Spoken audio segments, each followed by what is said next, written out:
தற்போதைய அண்மை செய்தி திருவாரூர் மாவட்டம் வலங்கைமானில் உள்ள நெல் கொள்முதல் நிலையங்களில் ஏராளமான நெல் மூட்டைகள் தேக்கமடைந்துள்ளது. சேதமடைந்துள்ளது அண்மை செய்தியாக பார்த்து வருகிறோம்.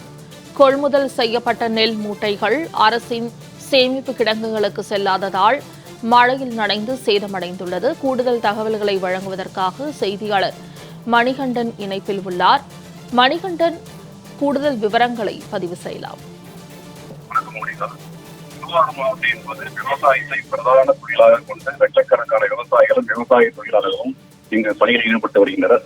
அந்த வகையில் குறுவை சாகுபடி, பம்பா, அதுக்கு அடுத்தாறு போல் கோடை பருவத்தில் நெல் சாகுபடி என 3 பருவத்தில் இப்பகுதியில் நெல் சாகுபடி செய்யப்படுவது வழக்கம். குறிப்பாக நடப்பு கோடை பருவத்தில் சாகுபடி செய்யப்பட்ட நெல்லை கொள்முதல் செய்ய ஏதுவாக திருவாரூர் மாவட்டத்தில் மட்டும் 200க்கும் மேற்பட்ட இடங்களில் நெல் அரசின் சேமிப்பு நெல் கிடங்குகள் செயல்பட்டு வருகின்றன.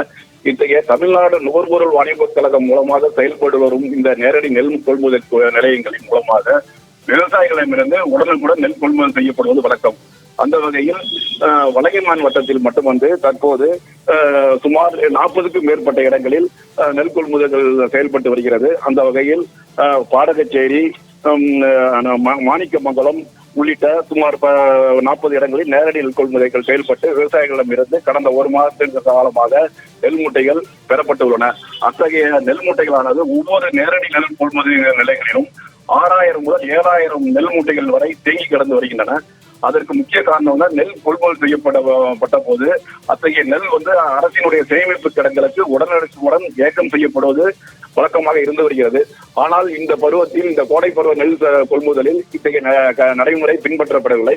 இதனால் ஒவ்வொரு நேரடி நெல் கொள்முதலிலும் 6000 முதல் 7000 நெல் மூட்டைகள் தேங்கி கிடந்து வருகிறது. இத்தகைய தேங்கி கிடக்கும் நெல் மூட்டைகளை அதாவது தரைமட்டத்தில் இருந்து 2 அடிக்கு மேல் அதை பாதுகாத்து வைக்க வேண்டும் என்று அரசின் விதி. அதாவது மரக்கட்டைகள், கல் மற்றும் தார்பாய்களை கொண்டு மூடி வைத்து பாதுகாக்க வேண்டும். ஏனென்றால் அடிக்கடி மழை வருவதால் இத்தகைய நடைமுறை அரசு பின்பற்ற வேண்டும் என்று தெளிவாக கூறியுள்ளது. ஆனால் தமிழ்நாடு நுகர்பொருள் வாணிபக் கழகம் இத்தகைய நடைமுறையை பின்பற்றாமல் இந்த மரக்கட்டைகள் கொள்முதல், கல் கொள்முதல், தார்பாய் கொள்முதல் பெரும் ஊழல் முறைகேடில் ஈடுபட்டதன் விளைவாக அனைத்தும் இப்பொழுது தரையிலேயே நெல் மூட்டைகள் கிடந்து வருகிறது.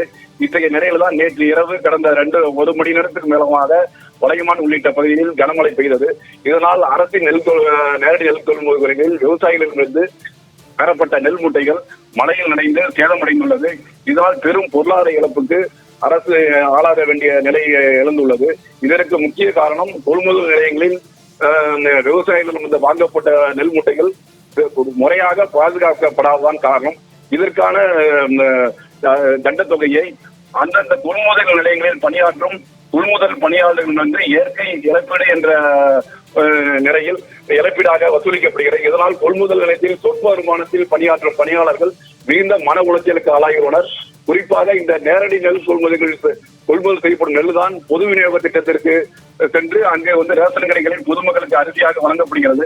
இத்தகைய நெல் மழையில் நனைந்து இருப்பதால் தரப்பட்ட நெல் ரேஷன் கடைகளில் விநியோகிக்கக்கூடிய சூழ்நிலையும் எதிர்காலத்தில் உருவாகும் அபாயம் ஏற்பட்டுள்ளது. முனிசா.